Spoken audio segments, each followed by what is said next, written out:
It's time now for Carter's Corner. Everything Bay Area sports on the Northern California Sports and Entertainment Network. Here is your host, Carter Kim. You know what's back? Basketball is back.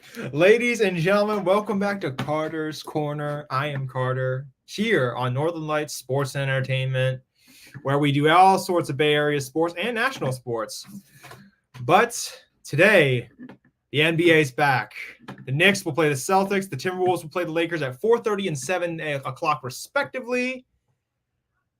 I can't wait for basketball tomorrow, though, because the Golden State Warriors will play the Portland Trailblazers, and I'm hoping that the Warriors can take one last shot with this core, play some good baseball one more time. Sorry, not some good baseball. I've been talking about baseball for so long that this is how long I've been talking about baseball for. But soon enough, our focus is going to be shifting here and here more, because this is going to be going on. This is going to be going on as well. I mean, it's going to be a fun season. I mean, again, I say this all the time as October started. Like, this is the month where everything is getting back into swing. Basketball is back. NHL hockey back. The NFL is continuing. Baseball in October. The World Series is about to happen. I mean, what else can you say about it? It's going to be awesome. It is the best month in sports. But there's something I want to mention as well. Gerrit Cole will be starting against the Los Angeles Dodgers for the first game against them. I mean, listen, I want to say for the record, Gerrit Cole made me eat my words. He made me eat my words. Not a big basketball fan guy with what's up, Car. Hey, good to see you, Johnny. Really good to see you.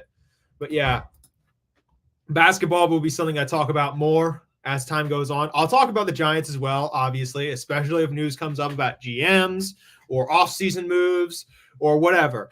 But we'll be talking about that. We'll be talking about pretty much everything.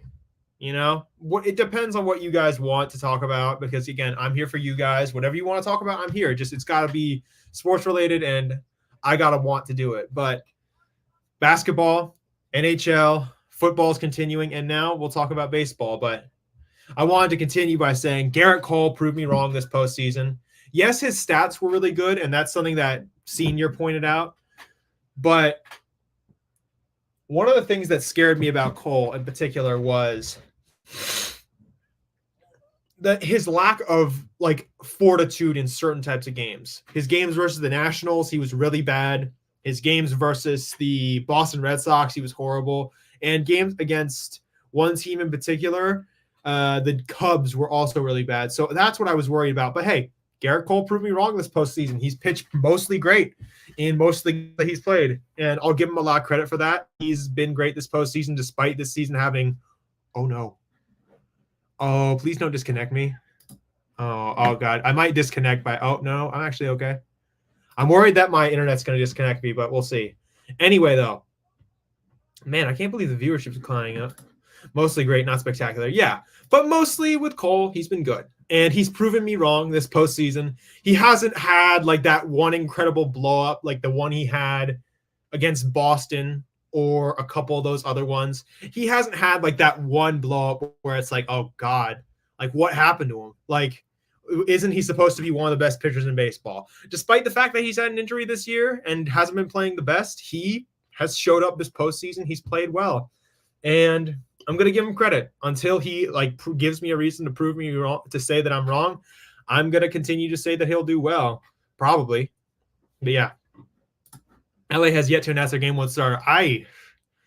If I was Los Angeles, I would probably throw out Jack Flaherty. Flaherty would be the guy I would be you know what? Throw him out there, because Flaherty is just really damn good in these situations. But Jack Flaherty had one good game versus the Mets. He had a blah game the next one, but Flaherty's been up and down this postseason, but I still believe the experience is going to be the biggest thing for me. Plus, I'm pretty sure he's gone up against the Yankees a lot when he was in Baltimore. But yeah, I go with Flaherty then. But it's going to be interesting to see how that goes. But yeah, I mean, I'm looking around. Oh yeah. Speaking, I want to give some football news just before we continue talking about baseball. Jawan Jennings, Dre Greenlaw, Chris Conley, Jake Moody, George Kittle, Christian McCaffrey, Deebo Samuel, Brandon Ayuk, Talanoa Hufanga, Gross Matos, Javon Hargrave, Joe Feliciano. That isn't like talking about like the players on this team. That's the injury list, by the way. That's the injury list. But anyway, let's get back to, but that's something I just wanted to talk about really quickly. The 49ers are injured. I don't think we should try and contend this year. We should be sellers at the deadline. But yeah. Anyway, but we'll get back to baseball. I think it will be Flaherty or Mono. I mean, Yamamoto has shown a couple moments where he's been good, but he's also been a little shaky. Again, I think a lot of the Dodgers starters this postseason have been a little shaky. It's just the fact that the lineup has persevered through shaky starting pitching. It's going to be interesting, but Buehler has also been kind of blah. Yamamoto has been hot and cold. So is Jack Flaherty, but I would probably go with Flaherty just purely because he's been experienced in situations like these, and he's probably the healthiest starting pitcher out of all of them.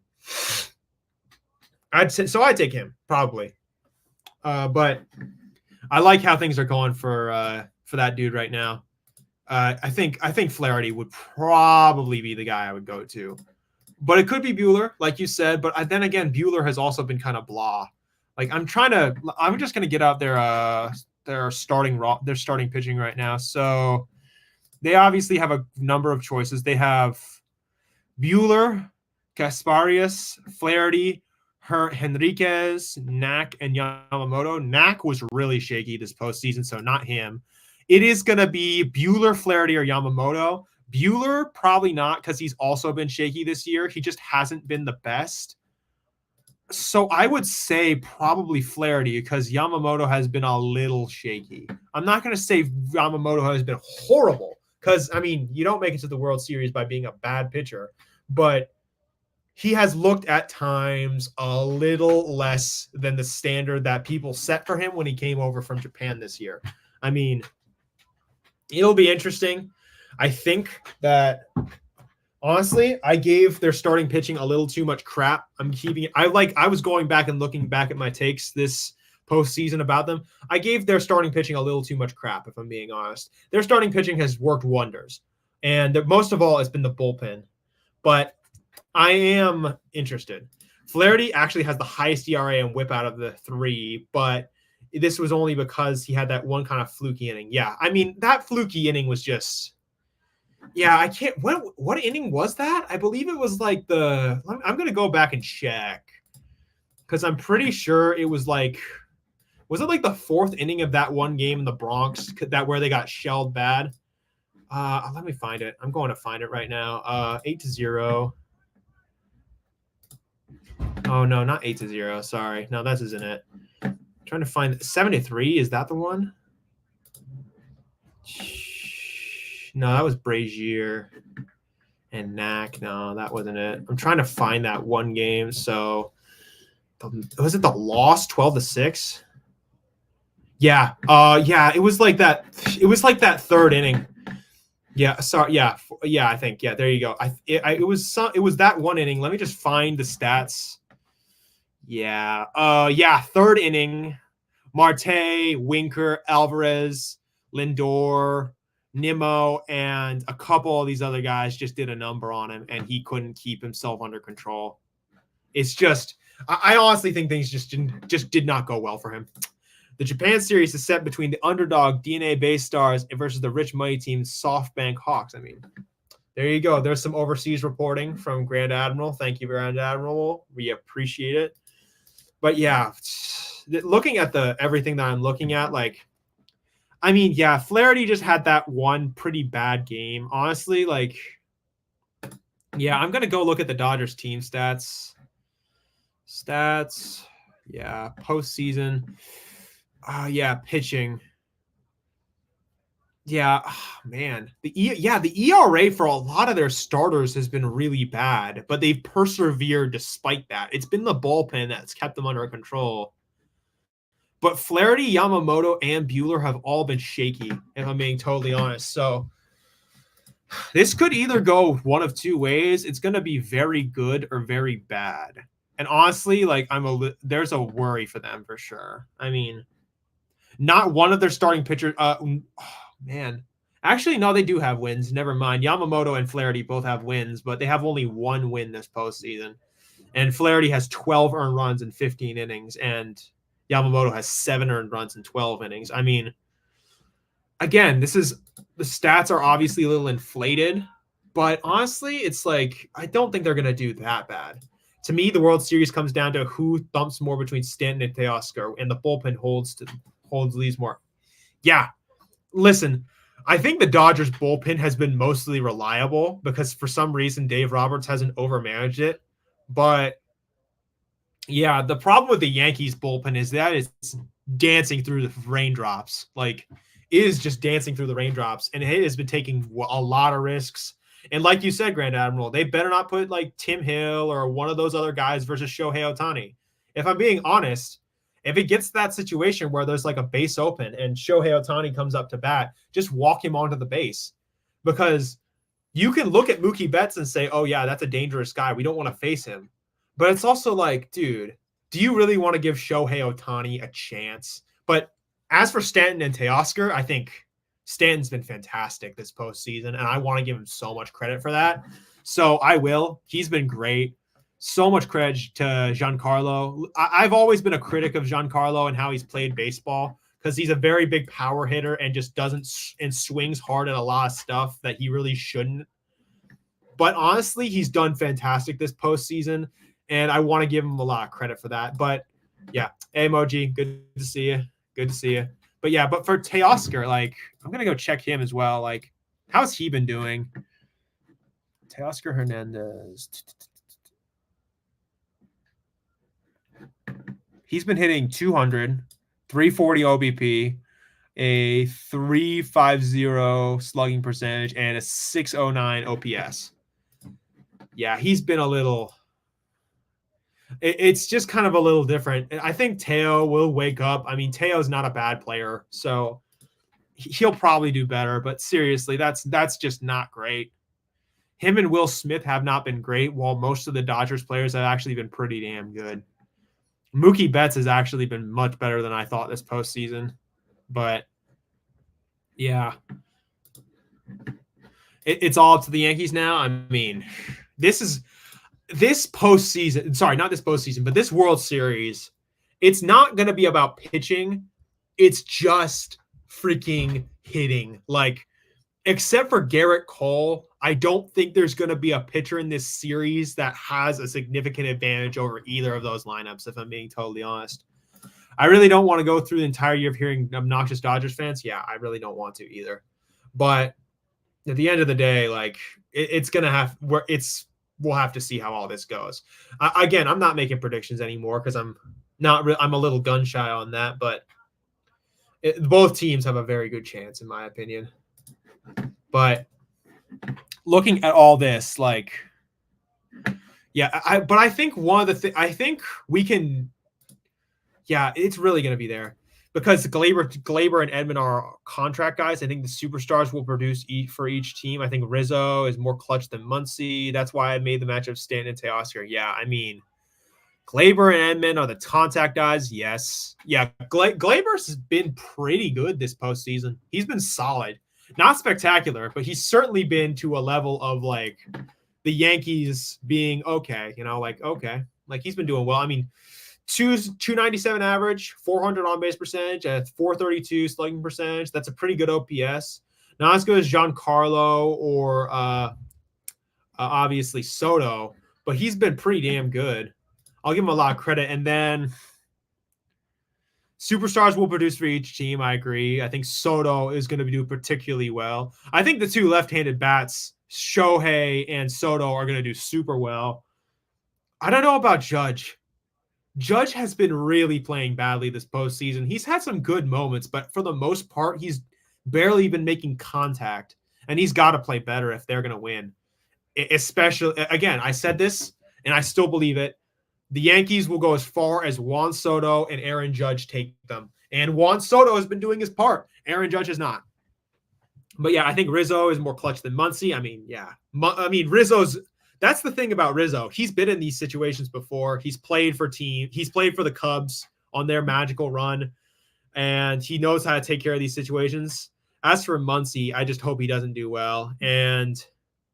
But yeah, I think Teoscar and Stanton is going to be interesting because those are the two like mashers that are going to determine how well these teams get the runs home. But yeah, looking at I want to try and find good things in the pitching, but they're both teams' pitching has just been absolutely horrific, if I'm being honest. Like the pitching has been horrifying. Like I really want to give them credit and be like, oh yeah, no, they've actually had like one good starter to this good starter, but honestly, they haven't. There haven't actually been any good starters for either of these teams this postseason. Yeah, Garrett Cole has done okay, but he's also had one shaky game and he's got standards. Jazz Chisholm better wake the hell up. Yeah, I mean Jazz, like this is your moment, little bro. Like I mean, no, I know he's 26 and much older than me, but dude, seriously, man, like. This is your time, man. Like, you're getting an opportunity to play for the New York Yankees in the World Series at the biggest moment. Do not put him in the 4 hole either. You got to push him back to the 6 hole or the 7th hole. He's been a good fielder, but he's got to do better than what he's doing right now. The Yankees won because they have Soto as the top of the spear, and their daddy, the Astros, got knocked out early. No, exactly. If the Astros hadn't got knocked out, I sincerely believe they would have beaten the Yankees. I really do believe that. And we would have had an endless meme of the Yankees getting owned by the Astros. But am I really a vex on these teams? Because I'm ticked off about that. Seriously. But yeah, Jazz hasn't been as consistent as I'd like. Between Jazz and Volpe, they have to produce more than Kike and Chris Taylor. Yeah, I agree with that in its entirety. I mean, Kike has been producing, like it or not. Chris Taylor has, I don't know if he's actually been playing that much, but Jazz and Volpe, they need to play better. Listen, I really am a firm believer that Anthony Volpe is one of the better young players in this game, but he's got to do better. He's just got to do better. Carter, I need you to vex the Lakers. I think the Lakers are actually pretty good.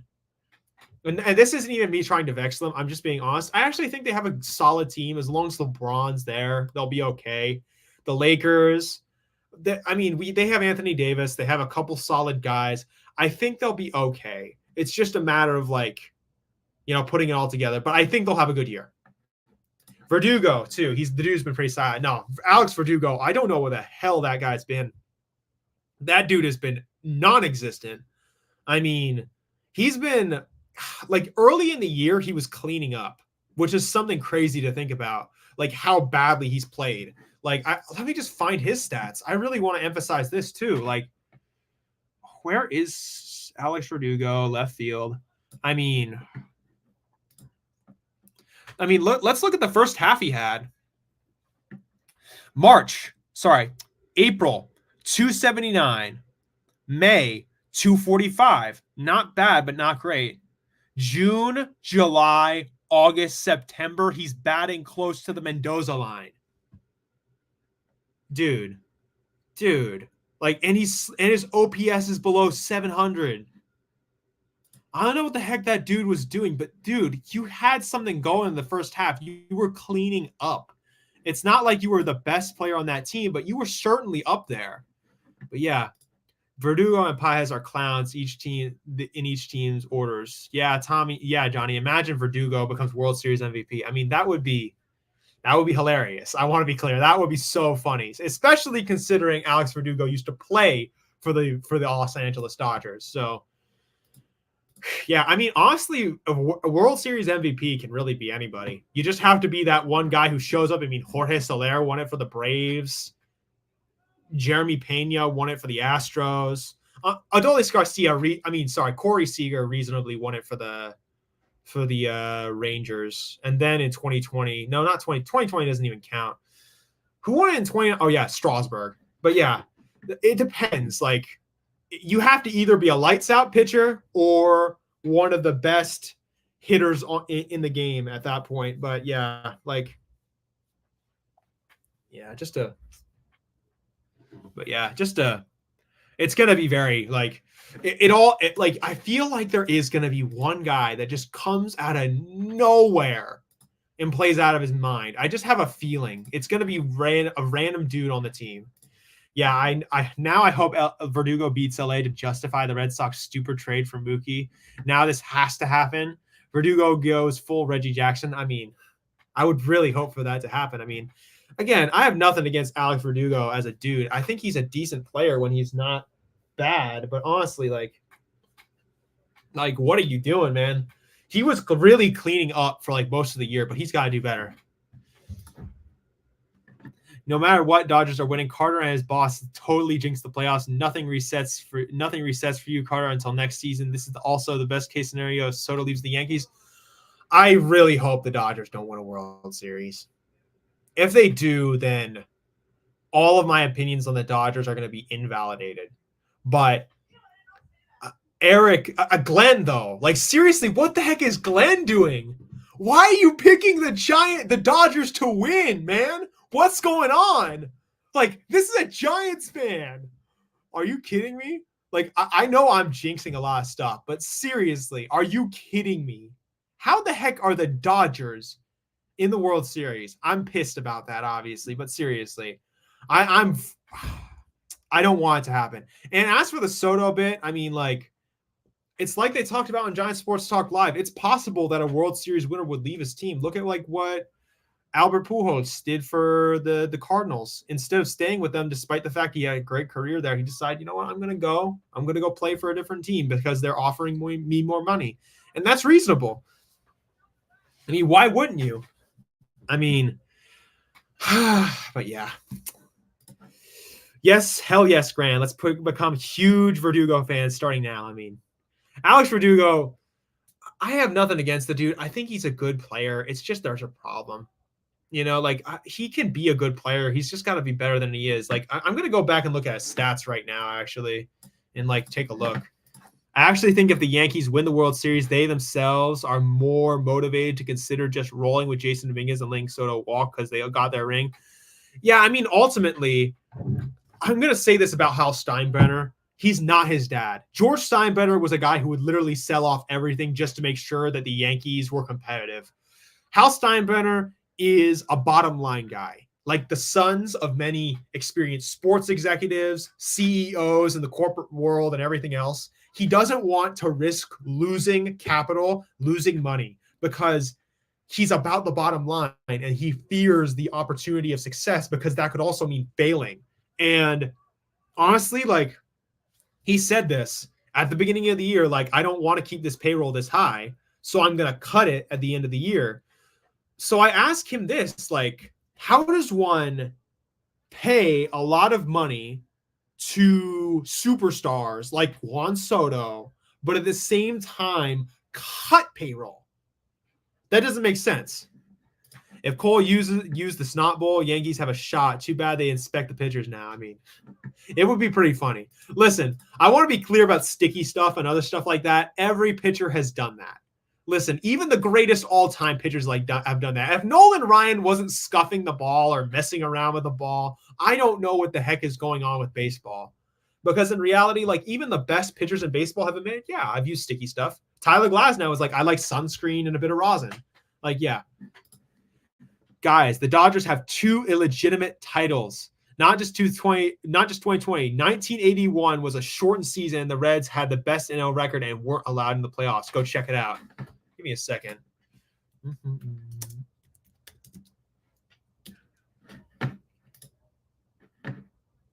Yeah, player strike. There you go. Lasted from June 12th to July 31st. There was only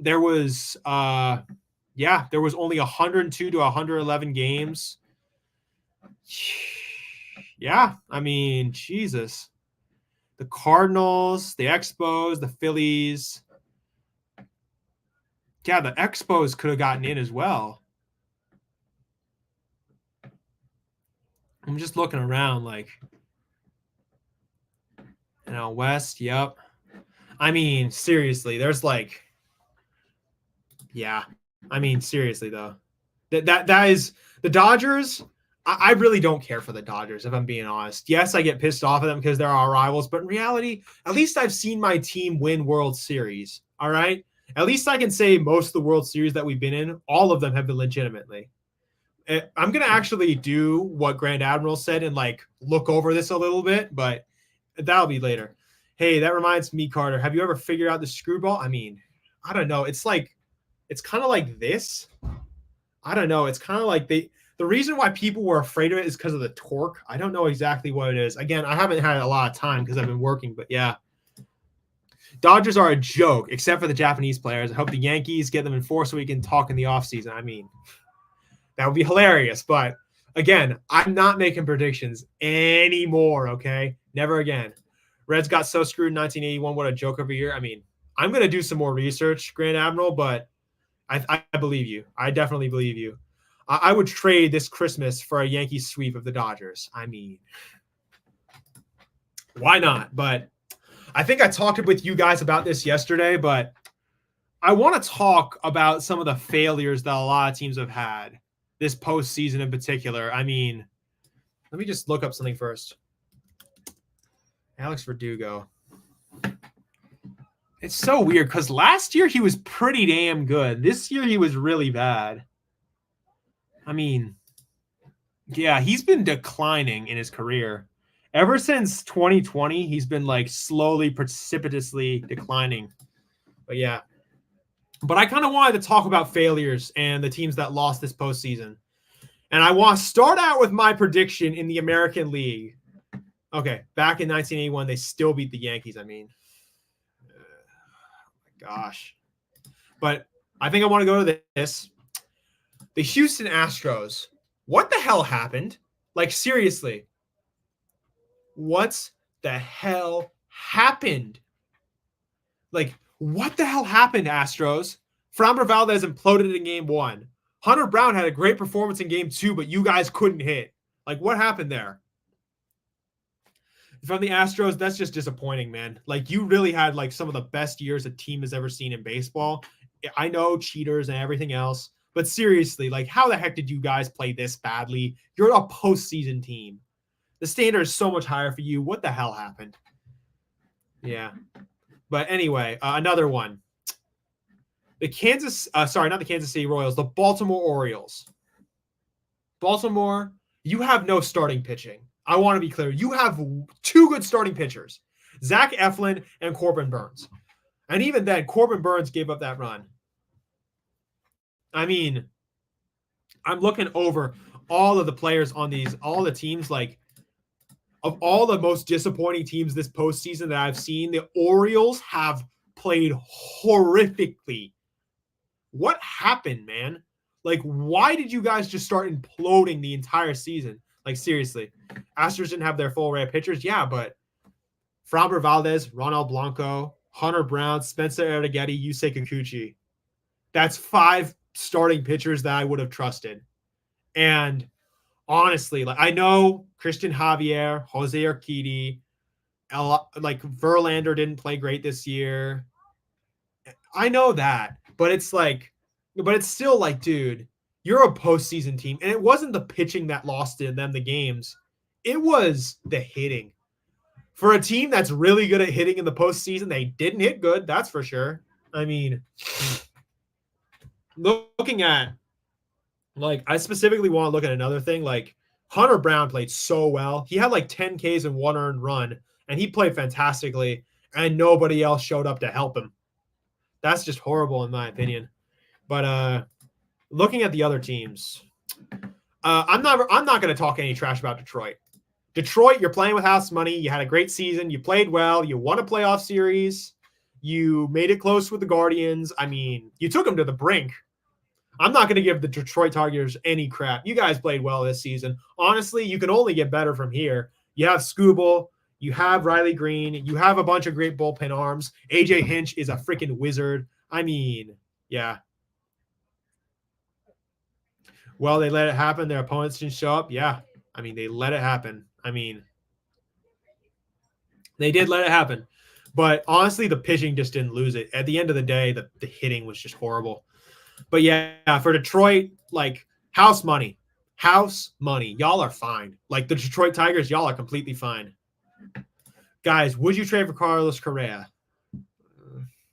I mean, what would it take? Because we would have to give up a couple great prospects for him. And I honestly, like, with Correa's injury history this year, I don't know. Like, his injury history this year has been a little scary to a point where it's like, what's going on? And I understand sort of now why we, again, I know we should have signed him because at the end of the day, it would have been worth it. But, dude, his injury history is a little shaky, in my opinion. It's not, I would be willing for the right price, but it could not be like high stuff, in my opinion. It would have to be like outside the top 5. But if we were able to swing it, sure, why not? As for the Kansas City Royals, I want to say this, dude, you guys played super well this season. Obviously, you had injuries at the end. That's fine. But, dude, you had to do better against the Yankees. Seriously, that's not great. Correa definitely not my top choice for shortstop, but just considering all options, I mean, that's a good option. I mean, it's a great option. I would take Carlos Correa any day of the week. Great defensively, great with his bat. I mean, he'd be a clubhouse guy that people would respect, except for the cheating stuff, which is admittedly bad. But I don't know. He would be good, but I think we should try and go for something a little more cheap and go get Bichette. That would be the guy I would be like, yeah, let's go get him. But looking at the rest, Kansas City, you played admirably, but you didn't make it close. I'm sorry. The Yankees beat you up, and honestly, you deserve it. You didn't play well enough. You didn't hit well enough. Bobby Witt Jr. just didn't do great. Got to do better, man. Got to do better. Like, that's just not good at all. Okay. Cleveland Guardians. I've already gone over my rant with you guys, but you just let Stephen Kwan do everything, and literally nobody came to help him. Like, that's all. That's all for me. Like, you got to make your chances known because next year the Twins are going to be better. Kansas City Royals might maintain their form, and Detroit is nipping at everybody's heels. Come on, dude. Like, you had an opportunity to go back to the dance, and you messed it up. That's horrible. Like, come on, Cleveland. Like, seriously. Then, looking over at the National League, since, that's what I want to go to next. Milwaukee Brewers, you guys just seem to do this every year, in my opinion. The Milwaukee Brewers just have, they have a great team almost every year, great pitching, and some solid players like Shurio, Yelich, Contreras, and a bunch of other great players. And then for some reason, you guys just terribly play in the first round. You let Pete Alonso own you like nobody's business. And come on, man. Like, you really let it get away from you. At the end of the day, you could have had a good playoff run and possibly met the Phillies and done well. But no, of course you didn't. Like, that's just disappointing in my opinion. And honestly, your fans should be yelling and screaming at you for playing better. Even though I do like their manager. He's a good guy. But, come on. Atlanta Braves. I'm just going to say this to you. You're going to have more chances to play better, but your core is only going to last so long, especially with the rate of attrition that was bad. Devin Williams was tipping his pitches. Mets picked it up. Oh, yeah, that is true. Yeah, I remember those clips. He was, like, kind of shifting. Hold on. Where's my glove? But if I'm not mistaken, Grand, wasn't it like he had his glove and he was, like, kind of shifting it up and down whenever he had his changeup or his, like, fastball? If I'm not mistaken, that's what happened. But, yeah, he was definitely tipping his pitches. He was just letting stuff get to him. But yeah, Devin Williams definitely, like, the Brewers let it get away from him, man. You got to do better than that because you don't always get opportunities like this. It only proves to me that the NL Comedy Central is not great. That entire division is a car wreck. The Reds aren't ready. The Cubs were incompetent for half the year. Not to mention the Pirates. The Pirates, really? Are you kidding me? Like, that division was just such a car wreck. Inconsistency and insanity. Like, come on. But yeah, to go on, I want to say this about the Atlanta Braves. You guys are going to have more chances. You won a World Series 3 years ago. That's fine. You can hold that to you, but come on. Yeah, they picked up his glove and it was more flat during the changeup. Anyways, you were talking about the Braves. Do you guys think Spencer Strider comes back a stud after his injury? I think with the sports medicine related to pitching and all of the like the new training that they give pitchers after Tommy John, I think he'll be great. It's just I feel like he needs to hit that one extra pitch in his arsenal, in my opinion. He needs to start throwing a changeup or something because slider, fastball is not going to be workable, in my opinion. You got to do better than that. And honestly, I think he'll do okay. I don't think he's going to be the best in the world, but I think he'll do well when he comes back. And honestly, if he doesn't do well, that's fine. He's just got to be better. But talking about the Braves, I already talked about their core and how they won a World Series. But listen, after last year and how well you played, this year is going to be a sickening rumination, in my opinion, on what could have been. Like, you really could have been something special this year. Acuna, Albies, Matt Olson, Austin Riley, guys like Kelenic, not to mention Michael Harris and a bunch of other great players. Not to mention a pitching staff that included a resurgent Chris Sale and a bunch of great players like Schwellenbach and a bullpen of AJ Minter and Tyler Matzik. This obviously injuries are a big thing, and Ozuna playing as well. But this year is truly going to be a sickening rumination for the Braves of what could have been. Like, they're going to think to themselves, like, could we have done better? Like, could something else have changed? Like, could we have turned it around somehow? What if our guys hadn't gotten hurt? But this is another missed opportunity. They could have become a dynasty, in my opinion. But it just all slipped away. I think the Braves need Max Fried because they have Sale, Strider coming off injury, and that's it. Their 3 young arms are okay, I guess. I feel they just need to re-sign Fried. Yeah, they need Fried. Like, they need that veteran presence on the team that's like still younger, like not as young as like not as old as Sale, but younger to a point where they'll be respectful of him. I mean, Schwellenbach, Strider, Sale, Fried. That's a great rotation of arms, but it's got to be better. Like, the Braves, this is another missed opportunity. Like, you really had the opportunity to be one of the best teams of all time last year. You messed it up. Fine. You can come back, though. Acuna gets hurt. Albies, Riley get hurt. You know, Michael Harris gets injured for half the year. Strider's out because of Tommy John. This will be a year of sickening rumination of what could have been. What could have changed if you had played better? What if something else had gone a different way? But the Braves, like, I don't even know what to say to you guys, man. Like, I kind of feel bad for you. Yes, you won a World Series, and that's all cool, but you gotta think, like, they could have won freaking 3 World Series in a row with that team, with that squad, with that much depth and locking up the core at bargain prices. You could have been one of the best ever. But honestly, you let everybody down, in my opinion. That's just the truth. And it will be something you are going to kick yourselves over for the next 5 years. Okay. San Diego Padres. You deserve to lose. I really mean that. You deserve to lose. Like, you really deserve to lose. I'm not even joking when I say that. You deserve to lose. You couldn't hit at the end of the day, and you couldn't do what you needed to do. That's terrible, in my opinion. You deserve to lose. Your offensive output got completely stifled in the final 2 games of the series. That's your bad. You didn't do well enough to beat the Dodgers shift. You honestly could have shelled their starting pitching and bullpen, but your offensive lineup just went completely stagnant and got 2 hits all game. That's horrible. That's on you. At the end of the day, you wasted an opportunity. You failed Peter Seidler.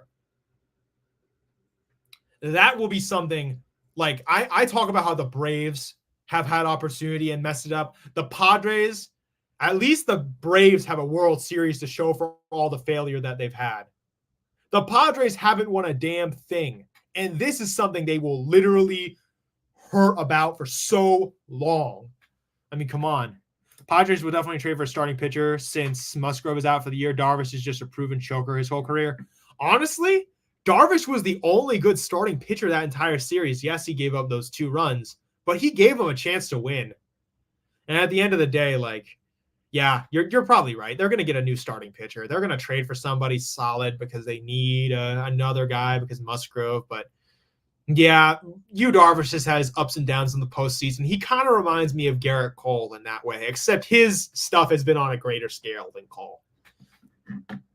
24 consecutive scoreless innings with that lineup is crazy. I mean, that's a murderer's row that would make the 2000 Yankees jealous. And you couldn't hit a damn thing. You couldn't hit a damn beach ball, if I'm being totally honest. You just let an opportunity that you had go to waste. You had an opportunity to beat LA at home with a lead in the series, an opportunity to close them out, and you messed it up. That's on you, Padres. Every single one of that is on you, and you deserve to lose. Bottom line, you deserve to lose. Maybe the Dodgers didn't deserve to win, but at the end of the day, they played what they needed to play in order to beat you, and they didn't have to do much. So honestly, Padres, kick rocks, if I'm being honest. Like I say, I give the Braves a lot of criticism. I give the Mets and I give the Brewers a lot of criticism, but dude, come on. That's all. The Philadelphia Phillies. What the hell was that? I thought you guys were a team of destiny. Yeah, Darvish is your perfect third starter. He really is just a third starter. He's good, but he's not a guy you'd be like, oh, yeah, I'm giving you the ball in game 1. But I'm going to say this every step of the way. Dude, Philadelphia Phillies, you have a freaking monster of a team, and what was that? Imagine the Padres sign Santander to DH and trade a legit lefty starting pitcher. That's all they need to do. They were platooning DH with Peralta and Solano. I mean, if they had a legitimate guy like at DH, I think that could be a monster. Dylan Cease happened. He was a no-show. I mean, Dylan Cease, dude, I say Spencer Strider is a 2-pitch pitcher. Dylan Cease is a 2-pitch pitcher. His slider and his fastball. And literally everything was getting crushed. Why were you throwing up and into Shohei Ohtani? You were getting hit every single time. You pitched 4 innings in that postseason and had a 13.50 ERA. Yeah, that guy's a Cy Young winner. That guy should be on the Cy Young. No. Terrible. Like, seriously, you played like trash. He played like trash. That was horrible. Cease was a letdown. He was a letdown. Like, sincerely, like, awful. Just awful. As for the Philadelphia Phillies, like I was saying, like, Zach Wheeler, Bryce Harper, Nick Castellanos, you guys all deserve better. Rob Thompson didn't even make that many mistakes, in my opinion. Like, it's not like Rob Thompson was like putting the wrong people on the mound in relief. These were guys who had played well all year, but then they had an 11.70 ERA in the postseason. Hoffman, Strom, what the hell happened, dude? I think the Phillies wasted their window. The Mets and the Braves have a brighter future in the East. I mean, seriously. The Philadelphia Phillies, what happened, dude? Like, what happened? Why did you play the way you played? You got embarrassed by the Mets. Hilariously at that. Like, dude, I get it. It's not all the starting pitching performed. Sanchez and Nola didn't do their best. But at the end of the day, the bats were stagnant. Kyle Schwarber hit a leadoff home run in that series and then just dipped and did nothing. Trey Turner was barely doing anything. Bryce Harper and Nick Castellanos were the only two guys that showed up. And honestly, Bryce Harper, you deserve better, man. You deserve so much better than what you got. You played very well. I watched him play like he was playing great in that postseason. And he has always been a great postseason performer. But dude, nobody else showed up to help him except for Zach Wheeler and Nick Castellanos. Just no bats, no bullpen, and nothing. You would have thought Craig Kimbrell was back with how bad that bullpen is. But come on. The Phillies got on the wrong side, are all on the wrong side of 30. The Braves and the Mets have a lot of dudes under 30. I mean, yeah, Acuna, Riley, Ozzie Albies, Matt Olson's over the hill, but still. Ozuna is also over 30, but he's not bad. And he's a DH, so you can give him credit. Like, yeah, and looking at the Mets, Acuna, the other Acuna, Luis Angel Acuna, a bunch of other younger players that are going to come up through the farm system as time goes on. Dude. Johnny says, yeah, Phillies lineup may have melted down worse than even the Padres. Yeah. Honestly, Bryce Harper, you deserve so much better than what you got. You deserve so much better than what you got. JT Realmuto didn't have a single hit in the entire NLDS. That is horrifying. Alec Bohm, JT Realmuto, Trey Turner, Kyle Schwarber, Johan Rojas, Brandon Marsh. What happened? This is supposed to be a lineup of monsters. Literally everybody on the show picked the Phillies. I'm pretty sure everyone in this chat picked the Phillies. If you didn't pick the Phillies, you were probably just trolling. But hey, the Mets, they did what they had to do. They beat them. And now that brings me to my final rant of the day. The New York Mets and their closer, Edless Diaz.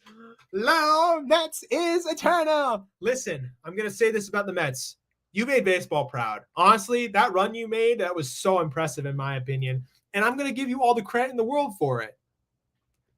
But seriously, trumpet. Yeah. I mean, listen, dude. Mets, you don't get opportunities like this often. You almost never get opportunities like this. This is opportunity to win greater than anybody in baseball. And you messed it up. You were punting to 2025. Severino, Manaya, guys like, what's his name? Not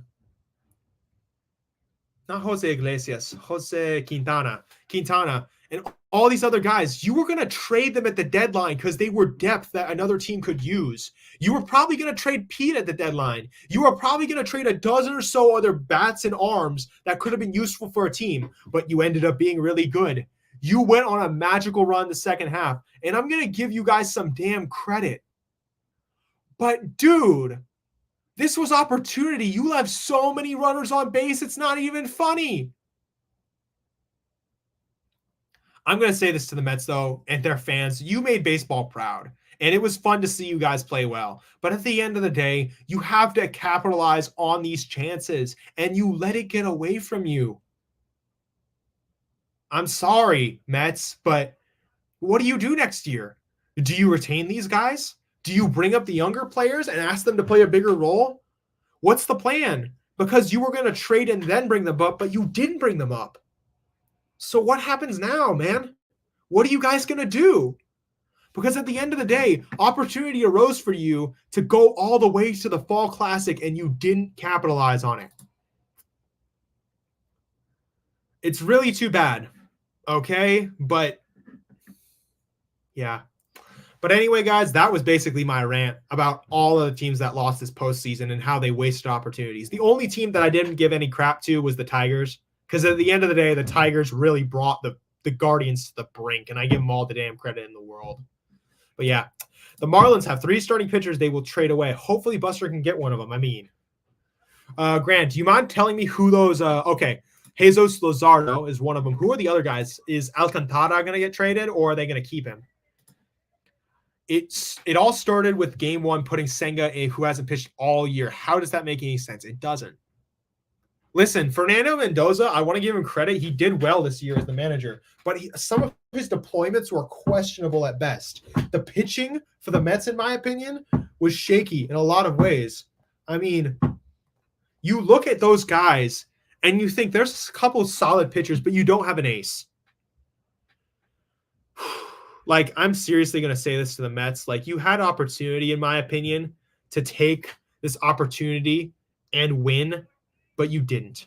But yeah, to get to Grand Admiral's thing, Yuri Perez, Sandy Alcantara, Luzardo. I mean, yeah, those are all great players. I mean, Luzardo would be really great. Let me just get those guys up here, actually.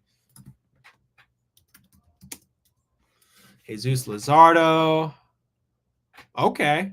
A bit of a bad year this year, but honestly, I can excuse it because he was injured. And then you said Luzardo, Yuri Perez.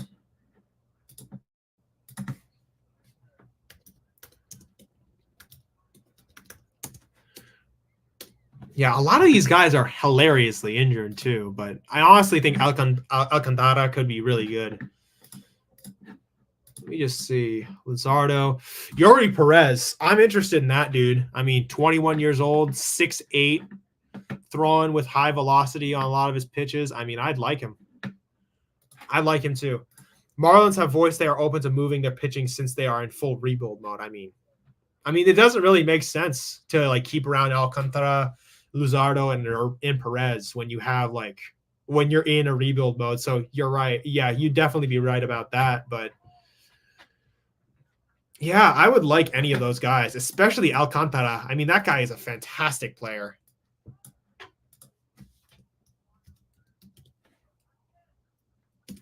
Yeah, Sandy Alcantara, along with obviously, yeah, we should definitely go talk to the Marlins. I really want a Japanese star for the Giants. I mean, the problem is all of them are basically going to go to Los Angeles, in my opinion. It's scary, in my opinion, because they're just like, yeah. Well, they're really just trying to bring the whole country of Japan to Los Angeles. And honestly, I want to bring some Latino and Dominican players up to San Francisco. I want to bring Korean players and players from other countries to here. But yeah, it's pretty damn bad how they're doing that. But yeah. But anyway, basically my whole thing there was just like, that was my rants about all of the teams this postseason that have underachieved. I mean, yeah. Luzardo played for Melvin in Oakland and is only 27. He's also a lefty. That's why he'd be my choice. I mean, yeah, looking at his stats, I mean, he played. Let me just check his game log. I mean, to be fair, he was injured half the time, so I'm not too mad. And in April, he played pretty well. I mean, yeah, in April, he played pretty well. May, he was pretty damn good. Yeah, he was pretty damn good most of the year. He just got injured, yeah. I mean, I would totally be inclined to go get him. I wish the Giants was I wish there was a stud Korean pitcher the Giants could sign since LA hoards Japan, pretty much. I mean, obviously we don't want to give up on the notion of going to Japan and getting good players, but it seems like the Dodgers really seem to be getting an inroad there, and we need to focus on all the other overseas places. And from what I hear from Eric, we're getting serious about signing some dude from, I don't know where, some guy that we're trying to get in the international draft, but it'll be interesting to see how that goes. But it looks like, I mean, again, I'm going to say this again to everybody here. Like, it's so good that we can actually have this dialogue the way that we are, because now we can actually say to each other, you know what, like, something might be possible now. Because we're not living under that horrible cloud of, oh, yeah, Farhan Zaidi's here. He's going to mess it up because he doesn't know what he's doing. Now we can look all around us and say, there's possibility now because Buster's the GM. There's something to gain from that. There's something interesting about that. And honestly, I'm here for it. Yeah, Bichette and Luzardo have down years due to injury. I'd say buy low on those two quality guys. The kid De Jesus in the DR is cool, but that's years away. He should be a shortstop in 2030. I mean, yeah, I mean, if he's like that far away, I mean, it's gonna be a long time. We can chill out. So basically, let's just put a cooler on that. We'll put a pin in that and we'll wait until we're gonna wait till I'm 25, basically. Maybe I might be doing this show with you guys when I'm 25. You never know. But yeah, I mean, 20, dude. I'm gonna be 25 when that dude's ready to come up. Like, Jesus. Yeah, because he's 16 right now. I mean, the dude's 16 right now. I mean, Jesus, that dude, that's crazy, man. Like, but let's put a pin in that for now and let's keep it cooler. But Bichette and Luzardo would be the two guys I would say, yeah, let's go do that. I mean, let's just take a look. I mean, Yuri Perez. I honestly don't want to go with another Tommy John candidate. So I would definitely say Bo and Luzardo.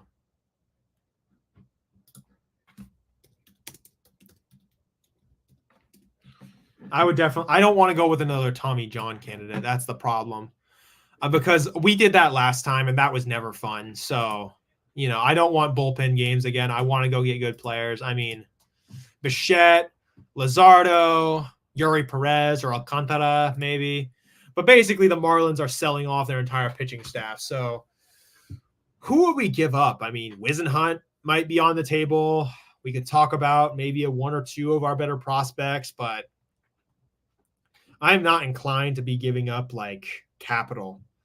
I would be more inclined. Listen, if you were giving me the option between Bichette and Luzardo, I'd probably want to go get Bichette because the cheaper option would be better, especially since the Marlins are talking about But then again, like you said, Grand Admiral, Luzardo also had a bad year, so maybe we can get him on the cheap too. So Luzardo would be a great pitcher to get. I mean, that pitching staff we would be able to instantly upgrade the staff. That's I said this, here's what you need for a pitching staff, the three pitchers, the three horsemen, in my opinion. You need an innings eater, that's going to be Logan Webb. You need a hard throwing lefty, and you need an absolute dynamo. It can be lefty or righty. So that would be Logan, Luzardo, and obviously Blake Snell. If we got Snell back, and that all depends. And like you said, Grand Admiral, I mean, man, that's going to be yeah. But we have a lot to talk about in the next few months, and I'm honestly here for it, y'all. I'm here to talk to you guys about whatever the heck you want. This is it. It would bats. The Marlins' new front office wants hitters in return. Give them Luciano and Tibbs and Bishop, Wilmer and Palmares to who raked in Double-A. I mean, yeah, why not? I mean, again, at the end of the day, I don't want to go through a 5-year rebuild. Yes, that's what we can do. But honestly, Buster said this when he started at the press conference, dude, I don't want to do – he wants us to be contending for the division every year. I mean – it's going to be interesting. But, yeah. I mean, all right, I have a minute left. If anybody has anything else to say, I'm here for you, but I'm going to be out of here soon. I mean, yeah. Yeah, this is going to be an interesting World Series. It's going to be interesting offseason for these guys. This is going to be a great year. It's going to be a great year. Jesus. I don't think Melvin and Buster and Chapman would sign up for a 5-year rebuild. Yeah, I don't think so either. It's going to be – we're looking at we're trying to contend very soon. Yeah, and Chapman would not be a guy who's oh, yeah, I don't want to contend. Sorry. But, yeah. All right, y'all. I'm going to sign off here because I'm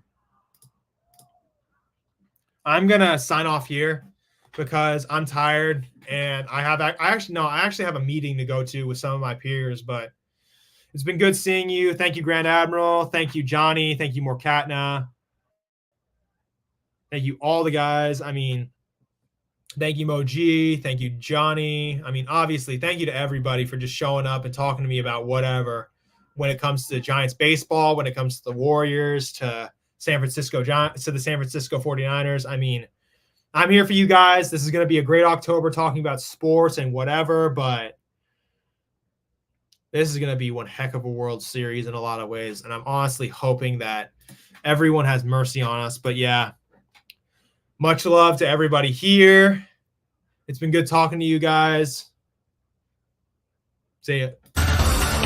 You've been watching the Northern California Sports and Entertainment Network, a Northern Lights Entertainment broadcasting station.